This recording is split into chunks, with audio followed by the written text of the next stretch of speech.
Hello दोस्तों, क्या हाल चाल है। तो आज की जो क्लास रहेगी हमारी, वो मुख्य रूप से पिछली क्लास से ही संबंधित है। क्योंकि पिछली क्लास में हमने ब्राह्मण ग्रंथ क्या होते हैं ये पढ़ा, आरण्यक क्या होते हैं और उपनिषद क्या होते हैं, इनकी जो है विस्तृत व्याख्या की थी। आज की क्लास रहेगी इन्हीं से संबंधित है कि ब्राह्मण ग्रंथ कौन कौन से हैं। क्योंकि प्रत्येक वेद का जो है ब्राह्मण ग्रंथ है, इसी प्रकार से जो है आरण्य कौन कौन से हैं, तो वेदों के जो है आरण्य कौन कौन से हैं। इसी प्रकार से जो है आज उपनिषदों के बारे में देखेंगे कि प्रत्येक वेद का कौन कौन सा उपनिषद है। ठीक है, तो आज का टॉपिक रहेगा वो ब्राह्मण ग्रंथ है, ब्राह्मण ग्रंथ। ठीक है, तो सबसे पहले मैं बता दूं कि जो वेदों की संख्या है, वेदों की संख्या 4 है। क्रमशः ऋग्वेद, सामवेद, यजुर्वेद तथा अथर्ववेद। तो वेदों की संख्या कितनी है? वेदों की संख्या 4 है। ठीक है, अब जो ऋग्वेद है, ऋग्वेद का ब्राह्मण ग्रंथ कौन कौन सा है? तो ऋग्वेद का ब्राह्मण ग्रंथ है ऐतरेय और कौशितकी। ठीक है,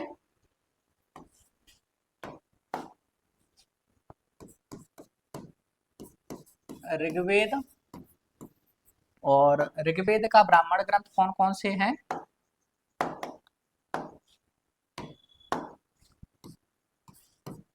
ऐतरेय और कौशितकी।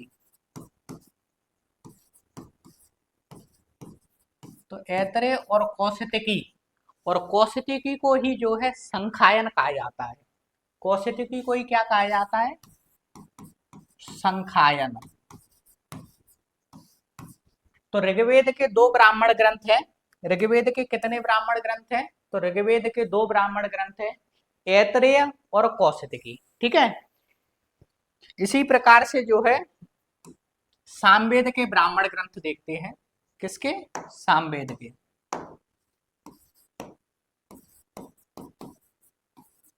तो सामवेद के ब्राह्मण ग्रंथ कौन कौन से हैं? तो सामवेद के ब्राह्मण ग्रंथ हैं तांड्य ब्राह्मण। कौन सा ब्राह्मण? तांड्य ब्राह्मण। अब तांड्य ब्राह्मण को ही पंचविश ब्राह्मण भी कहा जाता है। तांड्य ब्राह्मण को ही क्या कहते हैं? पंचविश। अब तांड्य ब्राह्मण को पंचविश ब्राह्मण क्यों कहते हैं? क्योंकि इसमें 25 अध्याय है। तो 25 अध्याय होने के कारण इसका नाम क्या पड़ गया? पंचविश ब्राह्मण। किसका?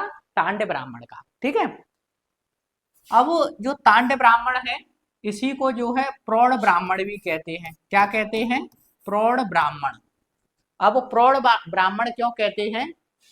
क्योंकि सामवेद के जितने भी ब्राह्मण ग्रंथ हैं, उनमें सबसे विशाल ब्राह्मण ग्रंथ है तांड्य ब्राह्मण। तो इसलिए इसे प्रौढ़ ब्राह्मण भी कहते हैं। और इसी का एक और नाम है महाब्राह्मण। क्या नाम है? महाब्राह्मण।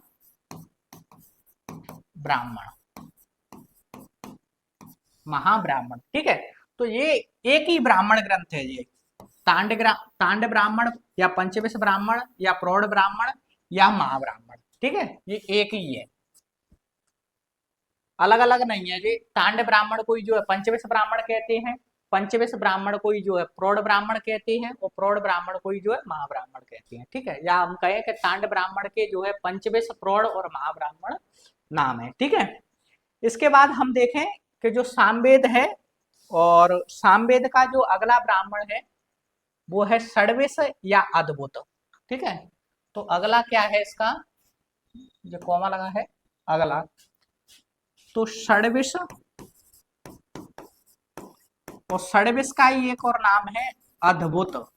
अद्भुत। ठीक है, तो षड्विश और अद्भुत ये एक ही है। ठीक है, क्योंकि षड्विश ब्राह्मण ग्रंथ है, उसी का जो है भाग है अद्भुत ब्राह्मण। ठीक है, तो षड्विश ब्राह्मण कह दो इसी को जो है अद्भुत ब्राह्मण कह दो। ठीक है, इसके बाद में अगला ब्राह्मण ग्रंथ है सामवेद। सामवेद का जो है जैमिनीय। जैमिनीय। ठीक है, तो ये सामवेद के प्रमुख ब्राह्मण ग्रंथ हैं। सामवेद के और भी ब्राह्मण ग्रंथ हैं, लेकिन ये प्रमुख ब्राह्मण ग्रंथ हैं। तो सामवेद का जो पहला ब्राह्मण ग्रंथ है वो तांड्य ब्राह्मण ग्रंथ है। तांड्य ब्राह्मण को ही जो है पंचविश ब्राह्मण कहते हैं। पंचविश ब्राह्मण क्यों कहते हैं? क्योंकि इसमें 25 अध्याय है, ठीक है। इसी को जो है महाब्राह्मण कहते हैं और इसी को जो है प्रौढ़ ब्राह्मण कहते हैं। प्रौढ़ ब्राह्मण क्यों कहते हैं? क्योंकि सामवेद के जितने भी ब्राह्मण ग्रंथ हैं उनमें यह विशालकाय है और विशालकाय होने के कारण इसे जो है प्रौढ़ ब्राह्मण कहा जाता है, ठीक है। अब सामवेद का जो अगला ब्राह्मण ग्रंथ है वो षड्विश या अद्भुत ब्राह्मण है और षड्विश का ही जो है यह भाग है अद्भुत ब्राह्मण, ठीक है। तो दूसरा है षड्विश या अद्भुत ब्राह्मण और तीसरा है जैमिनी, ठीक है। इसके बाद बात करें हम सामवेद के बाद में, सामवेद के बाद में जो अगला वेद है वो है यजुर्वेद। तो तीसरा वेद कौन सा है? यजुर्वेद। और यजुर्वेद के बारे में मैंने बताया था कि यजुर्वेद के दो भाग हैं, एक शुक्ल यजुर्वेद है और एक कृष्ण यजुर्वेद है। कौन कौन सा? एक शुक्ल यजुर्वेद और एक कृष्ण यजुर्वेद। तो अलग अलग के जो है, तो पहले मैं बता दूं कि जो है यजुर्वेद के कितने भाग है। तो यजुर्वेद के जो है दो भाग हैं।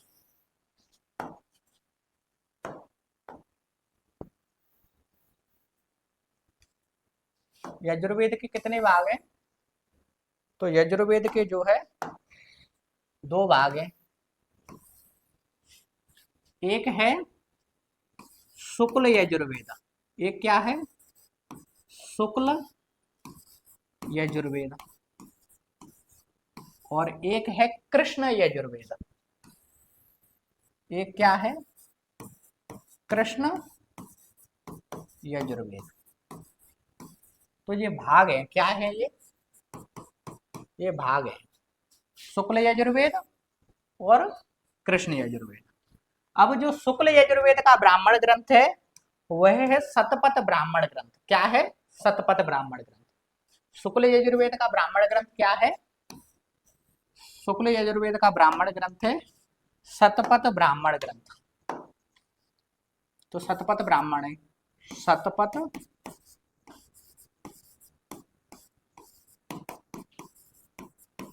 ठीक है। इसी प्रकार से जो है कृष्ण यजुर्वेद का ब्राह्मण क्या है? तो कृष्ण यजुर्वेद का ब्राह्मण है तैत्तिरीय ब्राह्मण। क्या है? तैत्तिरीय ब्राह्मण, तैत्तिरीय ब्राह्मण, ठीक है। तो ये तीसरा वेद है यजुर्वेद। यजुर्वेद के दो भाग हैं, शुक्ल यजुर्वेद और कृष्ण यजुर्वेद। शुक्ल यजुर्वेद का ब्राह्मण ग्रंथ क्या है? तो शतपथ ब्राह्मण है। वही जो है कृष्ण यजुर्वेद का ब्राह्मण क्या है? तो तैत्तिरीय ब्राह्मण। अब सभी ब्राह्मण ग्रंथों में सबसे बड़ा ब्राह्मण ग्रंथ कौन सा है? तो वो शतपथ ब्राह्मण ग्रंथ ही है, ठीक है। तो सभी ब्राह्मण ग्रंथों में सबसे बड़ा कौन सा है? शतपथ ब्राह्मण ग्रंथ है, ठीक है। इसके बाद अगला वेद है अथर्ववेद। अगला वेद कौन सा है? तो अगला वेद है अथर्ववेद।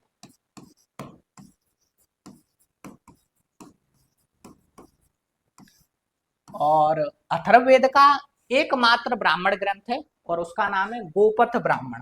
क्या नाम है? गोपथ ब्राह्मण, गोपथ ब्राह्मण, ठीक है। तो अथर्ववेद का एकमात्र ब्राह्मण ग्रंथ है और उसका नाम क्या है? गोपथ ब्राह्मण है, ठीक है। तो ये ब्राह्मण ग्रंथ है और इन ब्राह्मण ग्रंथों को एक बार मैं बता दूं आपको द्वारा से कि ऋग्वेद का ब्राह्मण ग्रंथ कौन सा है? तो ऋग्वेद का ब्राह्मण ग्रंथ है ऐतरेय और कौशितकी। कौशितकी को ही जो है संखायन कहा जाता है, ठीक है।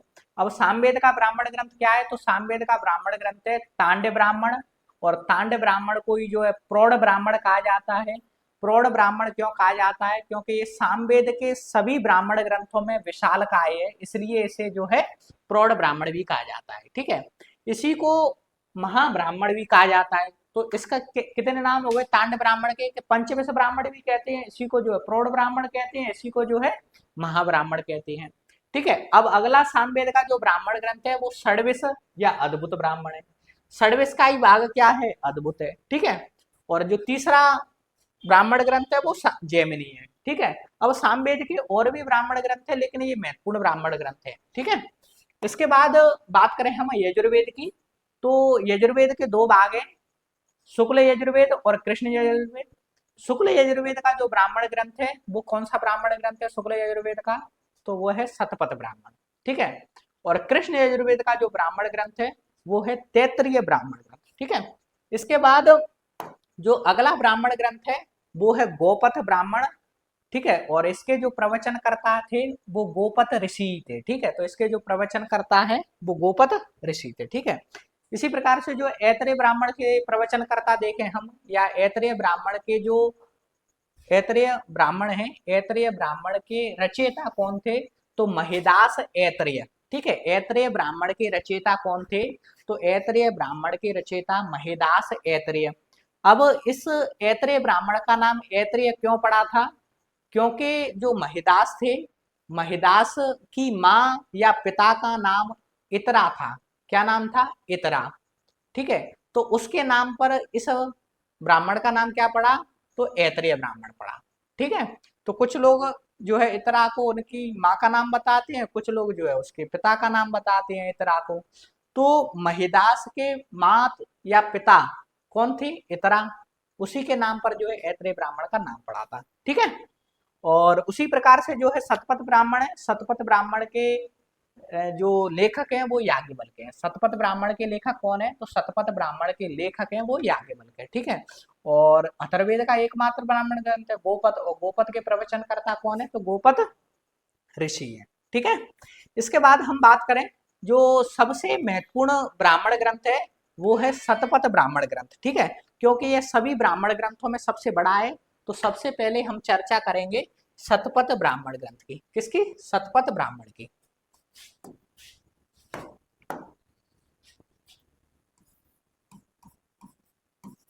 शतपथ ब्राह्मण।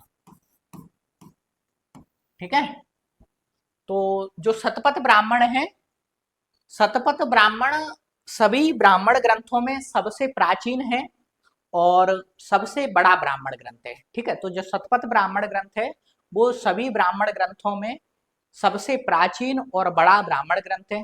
ठीक है, इसे लघुवेद कहते हैं, इसे वाजसनेयी ब्राह्मण कहते हैं। तो इसके नाम क्या है, इसे लघुवेद कहा जाता है, इसे वाजसनेयी ब्राह्मण कहा जाता है, इसे ऐतिहासिक वेद कहा जाता है, इसे वैदिक साहित्य का मोती या मणि भी कहा जाता है। ठीक है, तो ये ऐतरेय ब्राह्मण, ये शतपथ ब्राह्मण के बारे में जाने हम और देखें कि जो शतपथ ब्राह्मण है वो सबसे प्राचीन एवं बड़ा ब्राह्मण ग्रंथ है।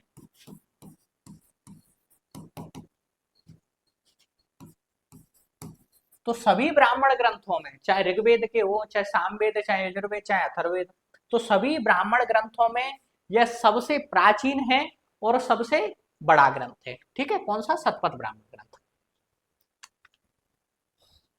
इसके बाद हम देखें कि जो शतपथ ब्राह्मण के अगर नामों के बारे में जाने कि इसके अन्य नाम क्या है, अन्य नाम। तो शतपथ ब्राह्मण के बहुत सारे नाम है, जैसे वाजसनेयी ब्राह्मण। क्या है, वाजसनेयी ब्राह्मण।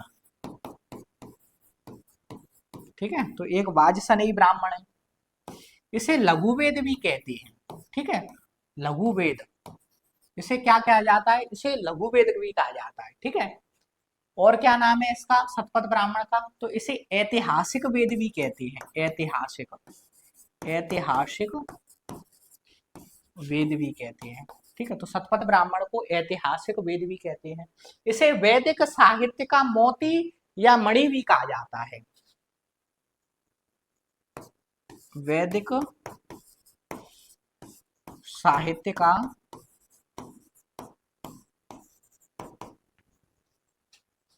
मोती या मणि, तो वैदिक साहित्य का मोती या मणि भी कहा जाता है। ठीक है, तो शतपथ ब्राह्मण के बारे में क्या बताया मैंने कि सभी ब्राह्मण ग्रंथों में सबसे प्राचीन और बड़ा ब्राह्मण ग्रंथ है। इसके नामों के बारे में देखें तो इसे वाजसनेयी ब्राह्मण कहते हैं, इसे लघु वेद कहा जाता है, इसे ऐतिहासिक वेद कहा जाता है, इसे वैदिक साहित्य का मोती या मणि कहा जाता है। ठीक है, अब बात करें कि जो पहले ही बता दिया मैंने कि जो शतपथ ब्राह्मण है वो शुक्ल यजुर्वेद का ब्राह्मण ग्रंथ है। ठीक है, तो शतपथ ब्राह्मण ग्रंथ, अगला पॉइंट क्या लिखेंगे कि शतपथ ब्राह्मण ग्रंथ, शतपथ ब्राह्मण शुक्ल यजुर्वेद का ब्राह्मण ग्रंथ है। शुक्ल यजुर्वेद, शुक्ल यजुर्वेद का ब्राह्मण ग्रंथ है। तो शतपथ ब्राह्मण है वो शुक्ल यजुर्वेद का ब्राह्मण ग्रंथ है। ठीक है, अब जो शतपथ ब्राह्मण के लेखक हैं उनका नाम क्या है, तो शतपथ ब्राह्मण के लेखक हैं याज्ञवल्क। तो शतपथ ब्राह्मण के लेखक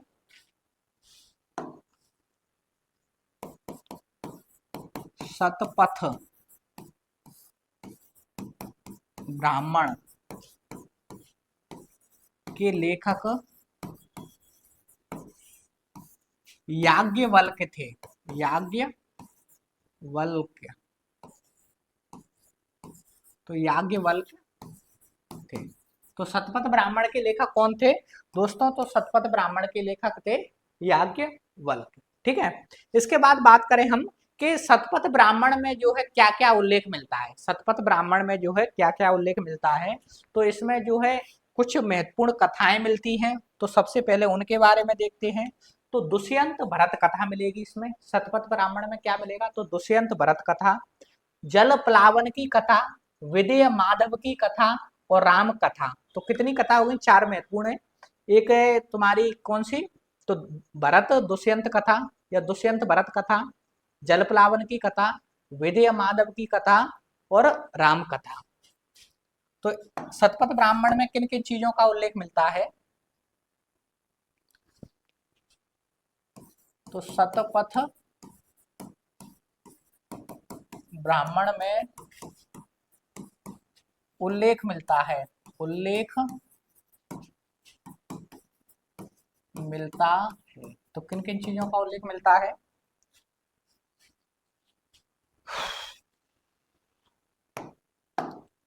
तो दुष्यंत भरत कथा, दुष्यंत भरत कथा, ठीक है, दुष्यंत भरत कथा, जल प्लावन की कथा, जल प्लावन, जल प्लावन की कथा। ठीक है, तो दुष्यंत भरत कथा, जल प्लावन की कथा, विदेह माधव की कथा, विदेह माधव की कथा। तो विदेह माधव की कथा मैंने बताई थी कि जो विदेह थे वो सरस्वती की नदी के तट पर जो है निवास करते थे, और एक दिन उन्होंने जो है मुख से घृत शब्द बोला, तो उनके मुख से जो है आग का गोला निकला। तो वह आग का गोला सब कुछ जलाते हुए जो है सदानीरा, बिहार में स्थित सदानीरा या गंडक नदी में जो है समाहित हो जाता है। ठीक है, तो इस प्रकार की जो कथा मिलती थी वो विदेह माधव में मिलती है। इसके बाद देखें हम राम कथा, अगली कौन सी कथा है, राम कथा। तो दुष्यंत भरत कथा, जल प्लावन की कथा, दुष्यंत भरत कथा, जल प्लावन की कथा, विदेह माधव की कथा और राम कथा। तो ये सब किस में मिलेंगी, तो ये सब जो है शतपथ ब्राह्मण में मिलेंगी। ठीक है, अब इसके बाद बात करें कि जो याज्ञवल्क और मैत्रेयी संवाद है, याज्ञवल्क और मैत्रेयी संवाद है, और राजा पुरूरवा और उर्वशी का आख्यान है। पुरूरवा और उर्वशी का आख्यान, पुनर्जन्म का सिद्धांत या पुनर्जन्म का मत और उपनयन संस्कार। तो ये सब चीजें किस में मिलती हैं, तो ये भी जो चीजें हैं वो शतपथ ब्राह्मण में ही मिलती हैं। तो क्या क्या बताया मैंने, याज्ञवल्क मैत्रेयी संवाद, याज्ञवल्क्य,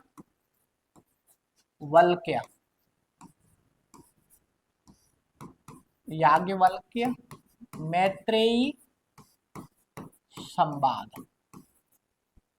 ठीक है, तो याज्ञवल्क मैत्री संवाद, पुरूरवा और उर्वशी आख्यान, पुरूरवा पुरूरवा और उर्वशी आख्यान, तो पुरूरवा और उर्वशी आख्यान, पुनर्जन्म का सिद्धांत या पुनर्जन्म सिद्धांत या पुनर्जन्म का मत, पुनर्जन्म पुनर्जन्म सिद्धांत या पुनर्जन्म का मत,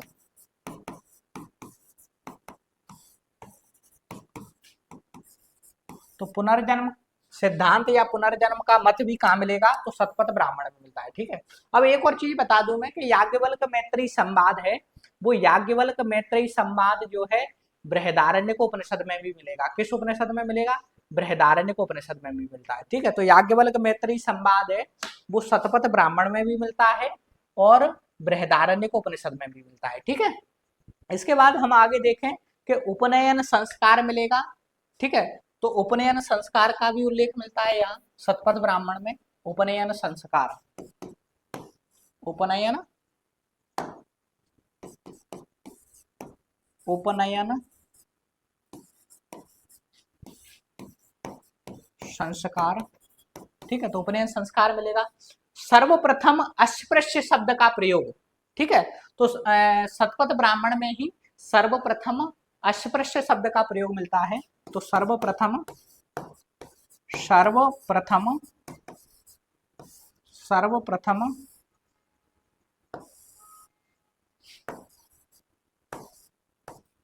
अस्पृश्य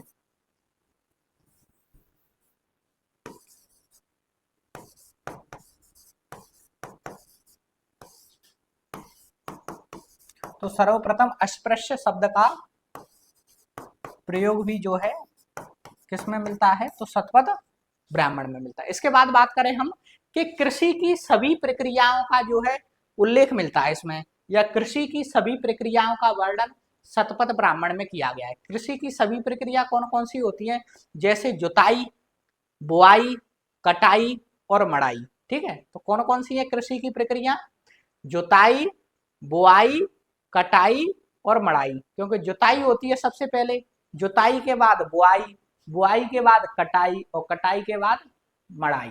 ठीक है, तो शतपथ ब्राह्मण में कृषि की सभी प्रक्रियाओं का वर्णन मिलता है।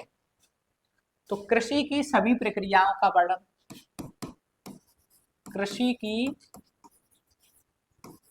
सभी प्रक्रियाओं का का वर्णन मिलता है, वर्णन मिलता है। तो कृषि की सभी प्रक्रियाओं का वर्णन मिलता है। जैसे जुताई की बात की गई है, जुताई, जुताई के बाद क्या होता है, बुआई,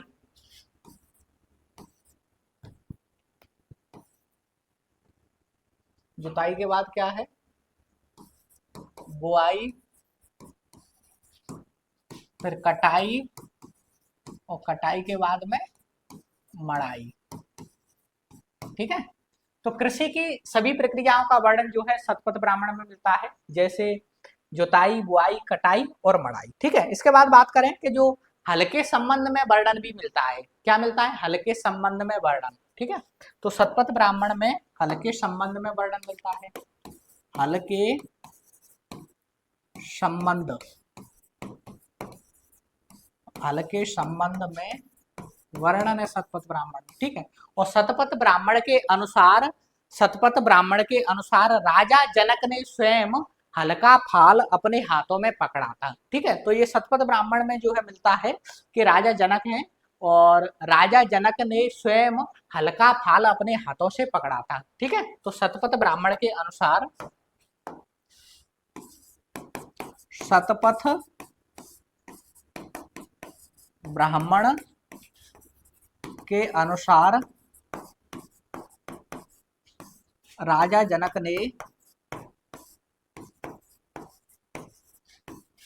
ने स्वयं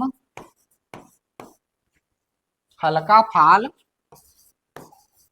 हल का फाल अपने हाथों से पकड़ा था, अपने हाथों से पकड़ा था। ठीक है, तो ये चीजें भी जो है शतपथ ब्राह्मण में मिलती है।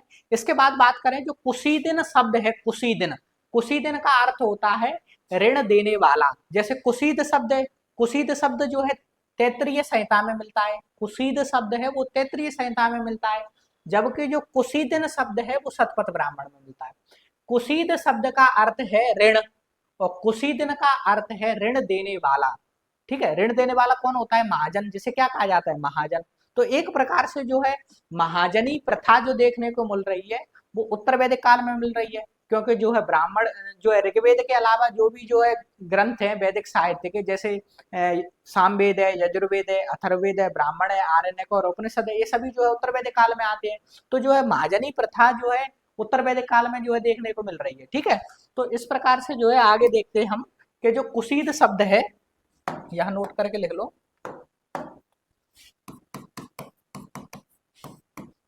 कि तैतरीय संहिता, तैतरीय संहिता, तो तैतरीय संहिता में एक शब्द मिलता है, और वो शब्द क्या है? वो शब्द है कुशीद। कुशीद क्या है? कुशीद। और कुशीद का अर्थ क्या होता है? ऋण। ऋण तो जानते ही होंगे आप, लोन। ठीक है, और वर्तमान समय में तो ये ऋण जो शब्द है वो जन जन में जो है समाहित हो चुका है, क्योंकि हर चीज जो है ऋण पर ही आधारित हो गई है। चाहे जो है मकान की बात करें, चाहे जो है गाड़ी बंगला आदि की जो है बात करें, ठीक है, तो सब चीजें जो है ऋण पर हो गई हैं आजकल। हर चीज की जो है लोग ईएमआई भर रहे हैं। ठीक है, तो जो ऋण शब्द है, ऋण शब्द के लिए किस शब्द का प्रयोग हुआ है? कुशीद। तो तैतरीय संहिता में कुशीद जो शब्द है, कुशीद का अर्थ ऋण है। वही जो है शतपथ ब्राह्मण में क्या मिलता है? तो शतपथ ब्राह्मण में कुशीदिन शब्द मिलता है, शतपथ ब्राह्मण में। ठीक है, तो शतपथ ब्राह्मण में जो है कौन सा शब्द मिलेगा? कुशीदिन। कुशीदिन कौन सा शब्द है? कुशीदिन। और कुशीदिन का अर्थ क्या है यहाँ? ऋण देने वाला, ऋण देने वाला, या जो है महाजन, महाजन। ठीक है, तो एक प्रकार से जो है यहाँ हमें किस चीज की क्या चीज देखने को मिल रही है? तो एक प्रकार से यहाँ हमें जो है महाजनी प्रथा देखने को मिल रही है। क्या? महाजनी प्रथा, महाजनी प्रथा। ठीक है, तो मैंने क्या बताया कि तैतरीय संहिता में एक शब्द मिलता है कुशीद, और कुशीद का अर्थ क्या है? ऋण। ठीक है, इसी प्रकार से जो है शतपथ ब्राह्मण में एक शब्द मिलता है कुशीदिन, और कुशीदिन का अर्थ क्या है यहाँ? ऋण देने वाला, मतलब महाजन। ठीक है, तो एक प्रकार से जो है शतपथ ब्राह्मण में जो है महाजनी प्रथा की बात की गई है। ठीक है, इसी प्रकार से शतपथ ब्राह्मण में धार्मिक कर्मकांड का विस्तार से वर्णन किया गया है। तो शतपथ ब्राह्मण में धार्मिक कर्मकांड का विस्तार से वर्णन किया गया है। शतपथ ब्राह्मण में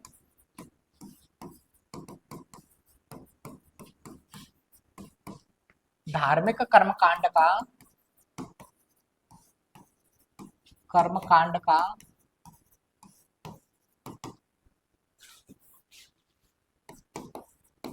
विस्तार से वर्णन किया गया है, वर्णन किया गया है। ठीक है, तो शतपथ ब्राह्मण में जो है धार्मिक कर्मकांड का विस्तार से जो है वर्णन किया गया है। ठीक है, और सर्वप्रथम पुरुषमेध यज्ञ का उल्लेख जो है शतपथ ब्राह्मण में ही मिलता है। तो सर्वप्रथम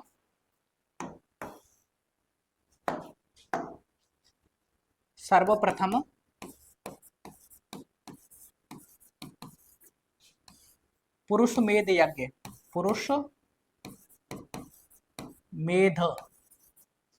पुरुषमेध यज्ञ, तो सर्वप्रथम पुरुषमेध यज्ञ का उल्लेख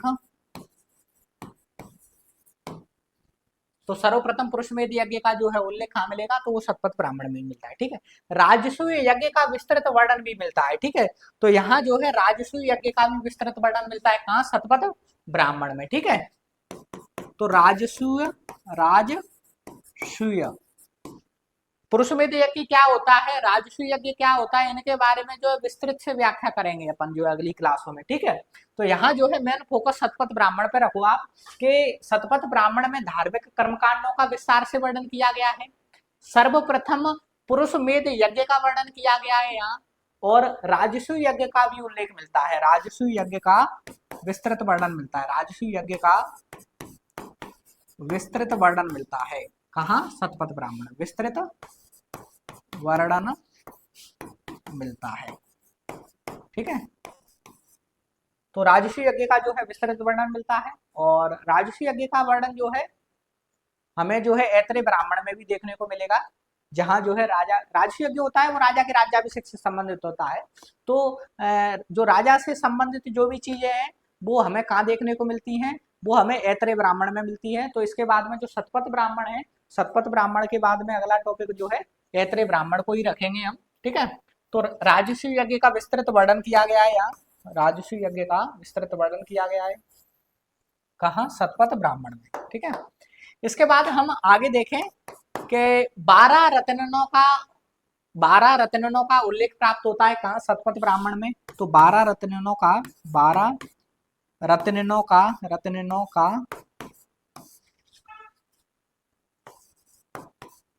तो 12 रत्नों का वर्णन मिलता है यहाँ। ठीक है, तो 12 रत्नों का वर्णन मिलेगा।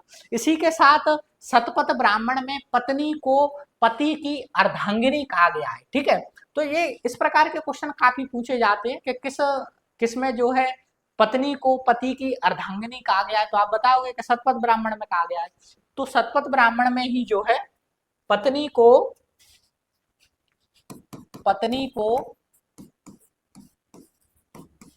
पति की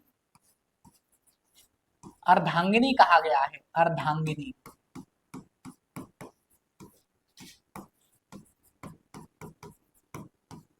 तो ठीक है, तो शतपथ ब्राह्मण में पत्नी को पति की अर्धांगिनी कहा गया है, और इसी में जो है अश्विन कुमार द्वारा च्यवन ऋषि को यौवन दान का वर्णन भी मिलता है। ठीक है, तो अश्विन कुमार द्वारा शतपथ ब्राह्मण में क्या मिलता है, अश्विन कुमार द्वारा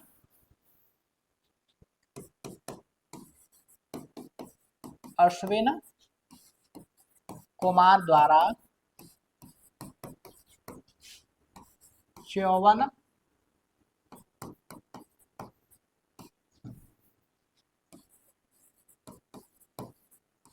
ऋषि को यौवन दान का वर्णन मिलता है, यौवन दान।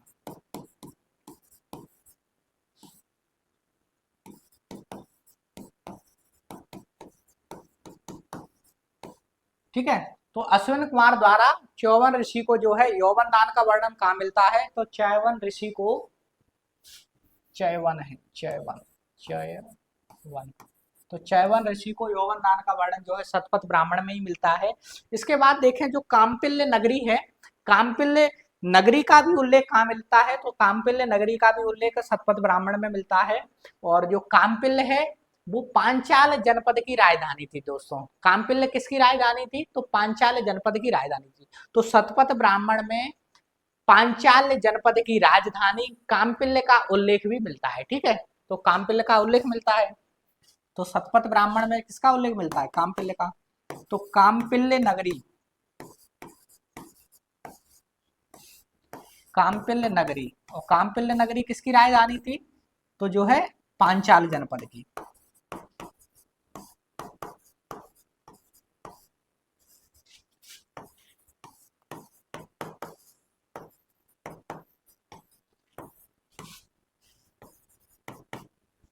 काम्पिल्य नगरी का उल्लेख मिलता है, उल्लेख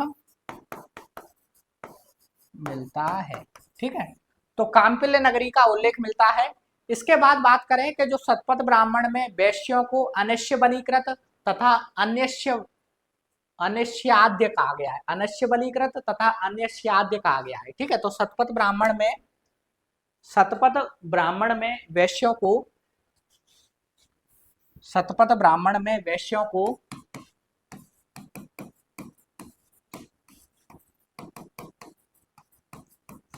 शतपथ ब्राह्मण में वैश्यों को क्या क्या कहा गया है? तो शतपथ ब्राह्मण में वैश्यों को अन्यस्य बलीकृत, क्या? अन्यस्य बलीकृत, अन्यस्य बलीकृत, अन्यस्य बलीकृत कहा गया है। और क्या कहा गया? अन्यस्याद्य कहा गया है, अन्यस्याद्य, अन्यस्याद्य,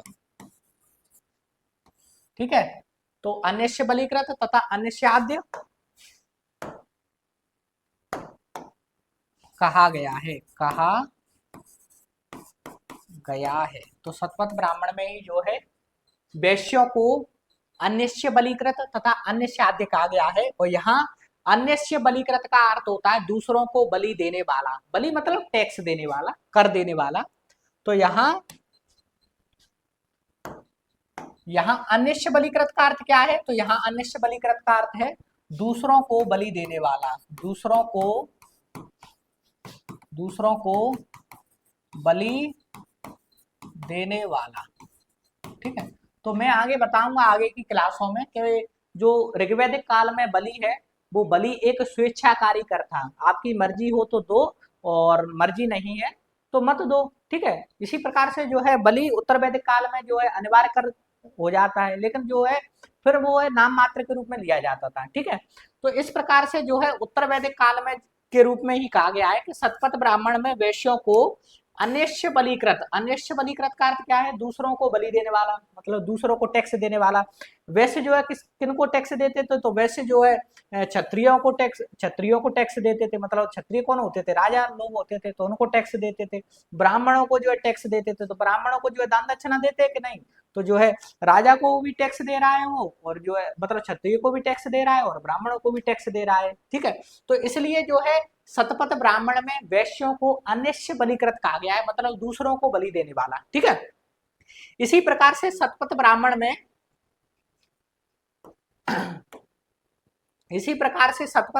में वैश्यों को अन्यस्याद्य कहा गया है। अन्यस्याद्य का अर्थ क्या है? अन्यस्याद्य का अर्थ है दूसरों के द्वारा उपभोग में आने वाला, दूसरों के द्वारा उपभोग में आने वाला, उपभोग में आने वाला, ठीक है। तो दूसरों के द्वारा उपभोग में आने वाला, तो दूसरे उपभोग कर रहे हैं ना वैश्यों का, क्षत्रिय कर रहे हैं, ब्राह्मण कर रहे हैं, तो इसलिए जो है अन्यस्याद्य भी कहा गया है, ठीक है। तो ये सारी चीजें आपको जो है शतपथ ब्राह्मण में याद रखनी है। और शतपथ ब्राह्मण को एक बार मैं आपको रिवीजन के तौर पर समझा देता हूं। तो शतपथ ब्राह्मण में मैंने बताया कि सभी ब्राह्मण ग्रंथों में सबसे प्राचीन ब्राह्मण ग्रंथ कौन सा है? शतपथ ब्राह्मण ग्रंथ है। सभी ब्राह्मण ग्रंथों में सबसे बड़ा ब्राह्मण ग्रंथ कौन सा है? तो सबसे बड़ा ब्राह्मण ग्रंथ भी शतपथ ब्राह्मण ग्रंथ है। शतपथ ब्राह्मण के कई नाम है, जैसे शतपथ ब्राह्मण को वाजसनेयी ब्राह्मण कहा जाता है, लघु वेद कहा जाता है, ऐतिहासिक वेद कहा जाता है, ठीक है। वैदिक साहित्य का मोती या मणि कहा जाता है। तो इतने सारे नाम है शतपथ ब्राह्मण के, तो जिसके जितने नाम वो उतना ही फेमस, उतना ही प्रसिद्ध। और जो चीज प्रसिद्ध होती है वो परीक्षा के लिए बहुत ही महत्वपूर्ण होती है, ठीक है। तो ये नाम हो गए। इसके बाद शतपथ ब्राह्मण में किन किन चीजों का उल्लेख मिलता है? तो शतपथ ब्राह्मण में कुछ कथाएं मिलती हैं, जैसे दुष्यंत भरत कथा मिलती है, जल प्लावन की कथा मिलती है, ठीक है, विदेह माधव की कथा मिलती है और राम कथा मिलती है, ठीक है। इसके बाद देखें कि मैंने बताया कि शतपथ ब्राह्मण में याज्ञवल्क मैत्री संवाद भी मिलता है, और याज्ञवल्क मैत्री संवाद में जो है याज्ञवल्क और मैत्री के बीच में संवाद के बारे में वर्णन किया गया है। और याज्ञवल्क मैत्री संवाद है वो शतपथ ब्राह्मण के साथ साथ बृहदारण्यक उपनिषद में भी मिलता है। तो याज्ञवल्क मैत्री संवाद दो जगह मिलेगा, एक तो जो है शतपथ ब्राह्मण में और दूसरा जो है याज्ञवल्क, दूसरा जो है बृहदारण्यक उपनिषद में, ठीक है। इसके बाद पुरूरवा और उर्वशी आख्यान भी शतपथ ब्राह्मण में मिलेगा। पुनर्जन्म सिद्धांत या पुनर्जन्म का मत भी शतपथ ब्राह्मण में मिलेगा। उपनयन संस्कार भी मिलेगा। और सर्वप्रथम जो अस्पृश्य शब्द का प्रयोग हुआ है, अस्पृश्य माने क्या होता है? छुआछूत, ठीक है। तो जो सर्वप्रथम अस्पृश्य शब्द का प्रयोग हुआ है वो शतपथ ब्राह्मण में ही देखने को मिलता है। इसके बाद में शतपथ ब्राह्मण में कृषि की सभी प्रक्रियाओं का वर्णन किया गया है। कृषि की सभी प्रक्रिया कौन कौन सी होती हैं, जैसे जुताई, जुताई के बाद फिर बुआई, बुआई के बाद कटाई और कटाई के बाद मड़ाई। ठीक है, हल के संबंध में भी वर्णन मिलता है शतपथ ब्राह्मण में। और शतपथ ब्राह्मण के अनुसार राजा जनक ने स्वयं अपने हाथों से हल का फाल पकड़ा था, तो इस प्रकार का जो है उल्लेख मिलता है शतपथ ब्राह्मण में। ठीक है, इसके बाद मैंने बताया कि जो शतपथ ब्राह्मण में एक शब्द मिलता है कुशीदन, और कुशीदन का अर्थ होता है ऋण देने वाला। कुशीदन का अर्थ क्या होता है, ऋण देने वाला, और जो ऋण देता है वो क्या है, महाजन है। ठीक है, तो इस प्रकार से जो है महाजनी प्रथा देखने को कहाँ मिल रही है, तो शतपथ ब्राह्मण में मिल रही है। इसी प्रकार से एक शब्द मिलता है कुशीदन का अर्थ क्या है, यहाँ ऋण देने वाला। और तैतरीय संहिता में एक शब्द मिलता है कुशीद, और कुशीद का अर्थ क्या होता है, ऋण। ठीक है, तो तैतरीय संहिता में कुशीद शब्द मिलता है, जबकि शतपथ ब्राह्मण में कुशीदन शब्द मिलता है। ठीक है, इसके बाद मैंने देखा और आपको जो है बताया था कि शतपथ ब्राह्मण में धार्मिक कर्मकांडों का भी वर्णन किया गया है। तो शतपथ ब्राह्मण में धार्मिक कर्मकांडों का जो है विस्तार से वर्णन किया गया है। ठीक है, शतपथ ब्राह्मण में सर्वप्रथम पुरुष मेध यज्ञ का वर्णन मिलता है, साथ ही शतपथ ब्राह्मण में जो है राजसी यज्ञ की भी विस्तृत से व्याख्या की गई है। और 12 रत्नों का भी उल्लेख जो है शतपथ ब्राह्मण में मिलता है।